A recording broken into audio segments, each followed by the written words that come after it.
In front of me is ZTE Blade A35e, and today I would like to show you how you can turn on and use keyboard Clipboard.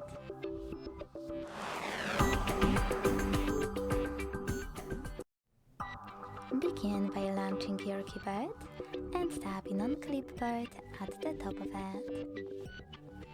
Then use this switcher at the top right corner to activate it, and go back thanks to this arrow at the top left one. Now to use Clipboard, copy or cut any text, and to paste it right away, click on it at the top of your keyboard. But to paste it later on, click on Clipboard and tap on your text over here. To pen it, hold it and tap on pin icon. You can unpin it the same way.